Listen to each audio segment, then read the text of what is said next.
Friends, welcome back for real classes. तो अभी अभी शिक्षकों की भर्ती में जो है सो बहुत सारे बदलाव आए हैं। जो जिसकी सूचना आई है वो मैं एक एक करके पढ़ूंगा और आप लोगों को बताऊंगा। तो आप लोग हमारे साथ लास्ट तक बने रहिए, जिसमें बहुत सारे चेंजेस भी हुए हैं शिक्षकों की जो भर्ती हुई उसमें। तो चलिए पहला पढ़ते हैं हम। जो 38 जिलों की 9,222 नियोजन इकाइयों में अब हो जाएंगी बेमतलब शिक्षकों पर सीधा नियंत्रण शिक्षा विभाग का होगा।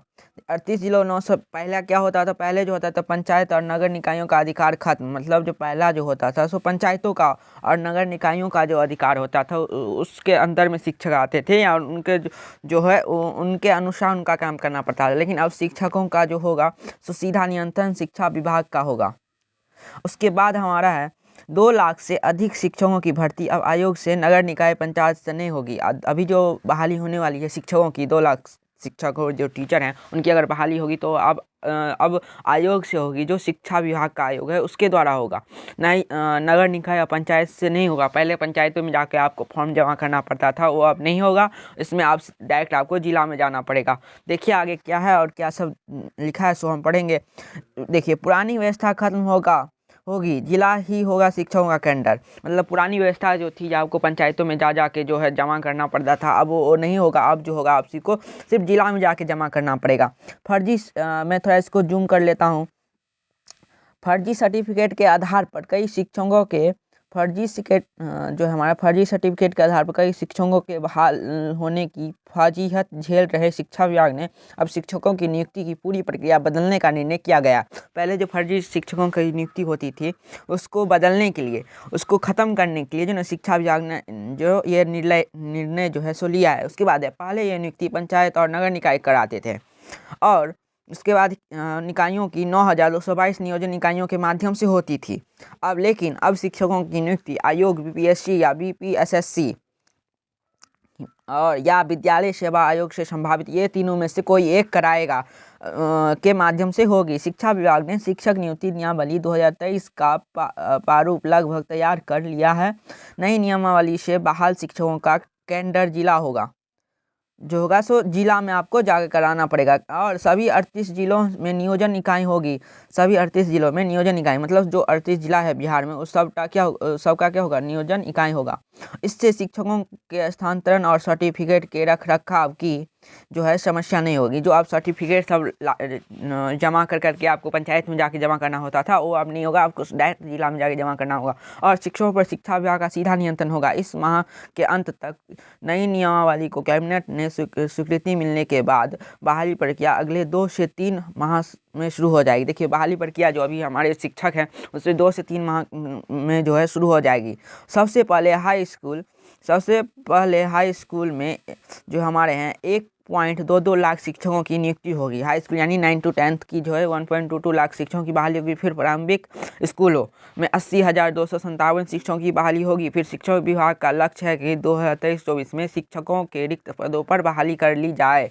जो हमारे शिक्षक के जितने भी बिहार में रिक्त जगह हैं उसमें 2023-24 तक पूरा भर्ती कर जाए, ये शिक्षा बोर्ड का जो है सो जो है उनका लक्ष्य है। क्यों पड़ी इनकी नई नियुक्ति की नियमावली की जरूरत, वो हम पढ़ेंगे अभी। तो पहला जो है इसमें 2005 से 2015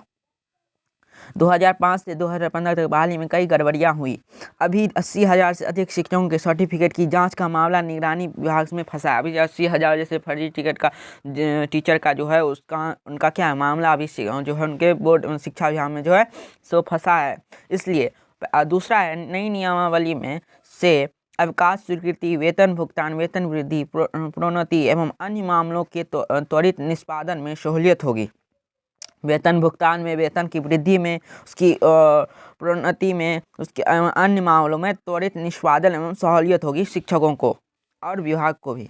उसके बाद हमारा 3rd नंबर है, पुरानी नियमावली के कारण विभिन्न नियोजन इकाई में ट्रांसफर में दिक्कत थी। आरक्षण रोस्टर से लेकर खाली पद की जानकारी जैसी कई दिक्कत थी।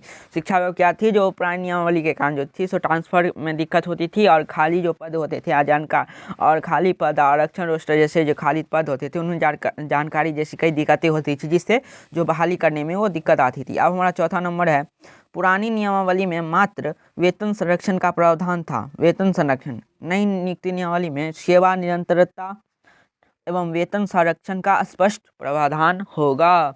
चौथा में। उसके बाद पाँचवा है, शिक्षकों पर कार्रवाई के लिए शिक्षा विभाग को पंचायती राज विभाग और नगर विकास विभाग को शिकायत करनी होती थी। इसमें कई पेज थे। पहले शिक्षकों पर जो कोई कार्रवाई लेनी होती थी तो शिक्षा विभाग को जो है तो पंचायती राज विभाग या और उसके बाद नगर विकास में शिकायत करनी पड़ती थी, जिसमें बहुत पेज झालमेल रहता था। लेकिन अब क्या है, सो अब जो है हमारा शिक्षा विभाग डायरेक्ट अपना एक्शन ले सकता है। उसके बाद हमारा 6 नंबर है, पारदर्शिता अधिक होगी केंद्रीकृत तरीके से और ऑनलाइन आवेदन लेकर बहाली होगी तो गलत सर्टिफिकेट के आधार पर बहाली पर रोक लगेगी। ये 6 नंबर है हमारा। उसके बाद हमारा ये हो गया, अब नियुक्ति की नई नियमावली कितना पड़ेगा फर्क, वो हम पढ़ेंगे। पुरानी से नई व्यवस्था से किस तरह अलग होगी, पुरानी जो है तो नई व्यवस्था से किस तरह अलग हुई। तो पहले जो था पंचायत, प्रखंड, नगर परिषद, नियोजन इकाई जो है हमारा उसमें जाके देना पड़ता था।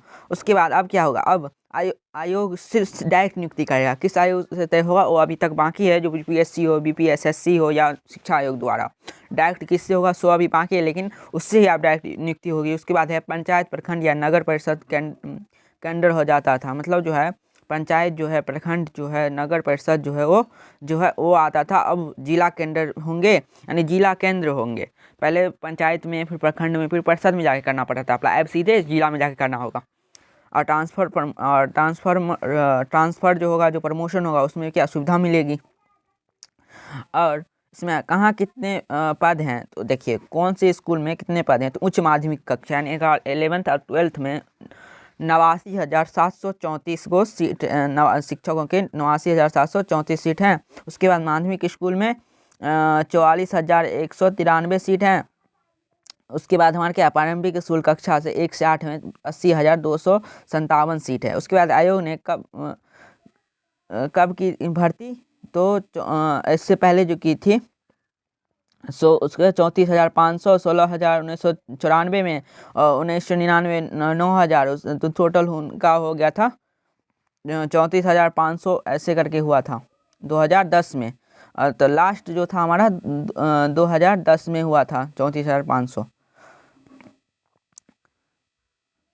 उसके बाद हमारा है नियुक्ति पैमाना वेटेज जो है, पैमाना वेटेज क्या कैसे नियुक्ति होगी। तो बीटेट सीटेट को एसटीईटी के रिजल्ट में मिले अंकों के आधार पर 60% जो आपका सीटेट, इसके मैं एक सेपरेट वीडियो बनाऊंगा जो नियुक्ति कैसे होगी। मैं अभी थोड़ा शॉर्टकट में समझा देता हूँ।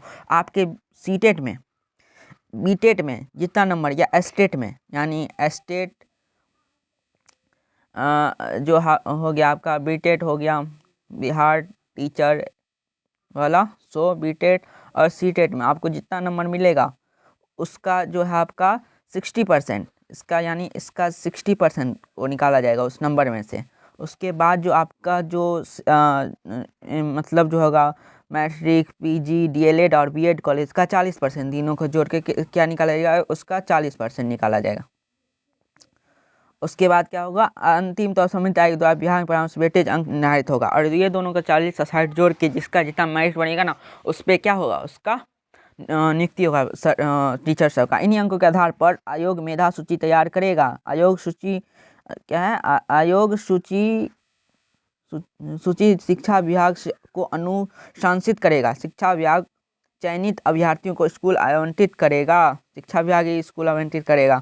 शिक्षकों की बहाली पंचायत और नगर निकाय नियोजन इकाई नहीं बल्कि आयोग के माध्यम से होगी। ऑनलाइन एक ही आवेदन देना होगा। आवेदन के में दिए विकल्प के अनुसार उम्मीदवार तय होगी। कैबिनेट से मंजूरी लेकर विज्ञापन प्रकाशित किया जाएगा। नई व्यवस्था से शिक्षा गुणवत्ता बेहतर होगी। प्रोफेसर चंद्रशेखर शिक्षा मंत्री। तो हमारा ये सब जो था अभी चेंजेस हुआ है। जो अभी मेन चेंजेस क्या हुआ है, जो आपको जो पंचायत में जाके देना पड़ेगा वो अभी नहीं होगा। आपसे आपको डायरेक्ट जो है आपको जिला में जो है जाके फॉर्म जमा करना पड़ेगा। तो यही जो हमारे मुख्य चेंजेस थे मैंने आपको बताया है। तो मिलेंगे नेक्स्ट वीडियो। अगर अच्छा लगा हो सूचना तो लाइक कर दीजिएगा, कमेंट कर दीजिएगा और इस वीडियो को शेयर करिएगा जितने भी शिक्षक बनने वाले हैं और जो अभी सीटेट करके या स्टेट कर रहे हैं उन सब में ये वीडियो शेयर कर दीजिएगा। मिलेंगे नेक्स्ट वीडियो में। Bye, stay tuned. चैनल को सब्सक्राइब कर लीजिए।